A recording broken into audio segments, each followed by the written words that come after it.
Guys, जय Shri Radhe Shyam. Welcome back to my channel. तो मैं हूँ वृंदावन में और आज मैं जा रही हूँ राधा कुंड, गोवर्धन और बरसाने के दर्शन करने। तो चलिए चलते। मैं हूँ यहाँ पर राधा कुंड में शिव जी के दर्शन करने और इनके मंदिर के भी दर्शन करेंगे। पहले हम इस कुंड की पूजा करेंगे अपने शिव जी की। तो हम पूजा करवाएंगे पंडित जी से। देखिए, आप जिसकी पूजा कर रहे हैं इधर दिखाओ, ये जल रूप में राधा रानी विराजमान है। यहाँ पे भगवान कृष्ण ने इस कुंड में स्नान किया है। जब भगवान कृष्ण ने इस धरती पे अवतार लिया था तो कंस ने उनको मारने के लिए काफ़ी राक्षस भेजे, लेकिन कोई भी कृष्ण भगवान को मान नहीं पाया। तो नंदगांव से ठाकुर जी यहाँ पे गाय चराने आते थे। गौचारण लीला है यहाँ की दोपहर के टाइम। तो यहाँ एक अरिष्टासुर नाम का राक्षस रहता था। ये राधा कुंड श्याम कुंड नहीं थे, यहाँ अरिष्टवन था, उस नाम का राक्षस रहता था। तो कंस ने अनाउंसमेंट किया क्या मेरी प्रजा में ऐसा कोई है जो कृष्ण का वध कर सकता है। तो वो राक्षस बोला कि यहाँ पे ठाकुर जी गाय चराने आते, मैं कृष्ण को मारूंगा।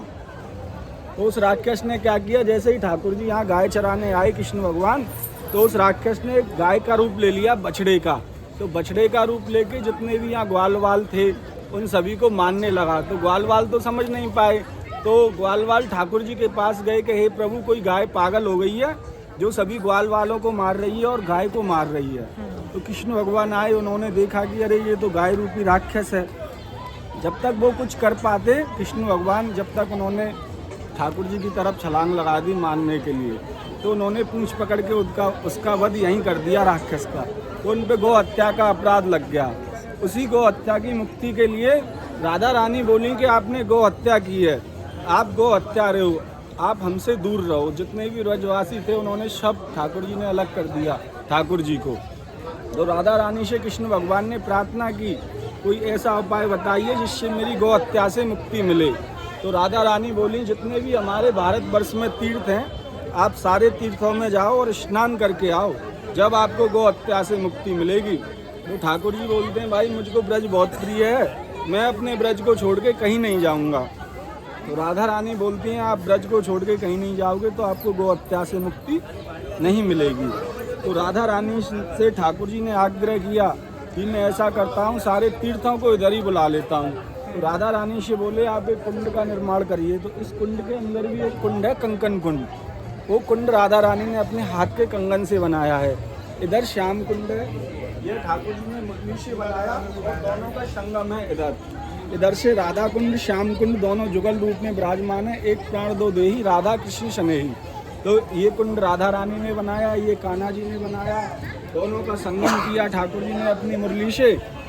जितने भी हमारे देवी देवता थे सभी को कृष्ण भगवान ने आह्वान किया कि आप आइए और मैं इस कुंड में स्नान करूंगा। तो जितने भी हमारे भारतवर्ष में देवी देवता थे सारे आए और ठाकुर जी ने इस कुंड में स्नान किया है।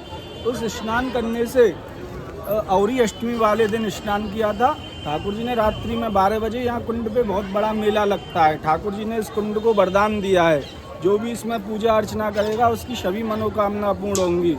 जैसे नवयुवक नव दंपत्ति हैं, जैसे नया विवाह होता है, उनके संतान नहीं होती है, तो इस कुंड में जोड़े से स्नान करने से, राधा कुंड में पति पत्नी जोड़े से स्नान करने से उनको पुत्र रत्न की प्राप्ति होती है। राधा रानी 1.25 साल के अंदर उनको पुत्र की प्राप्ति देती हैं। एक फल छोड़ा जाता है, कोई भी फल, आपका प्रिय फल, वो आपको खाना नहीं होता है जब तक राधा रानी आपकी मनोकामना पूरी नहीं करती हैं।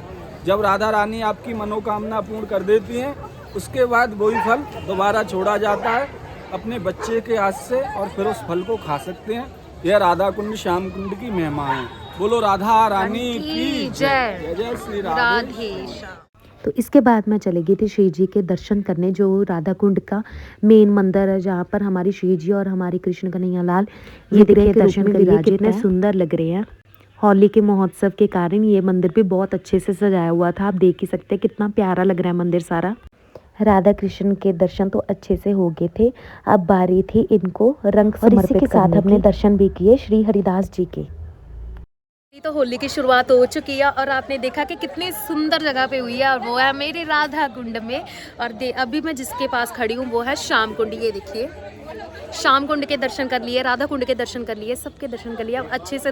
तो गाइस, इसी के साथ मैं व्लॉग को एंड करती हूँ। Thanks for watching and do subscribe my channel. जय श्री राधे श्याम। सबको मिले वृंदावन धाम। हरि बोल।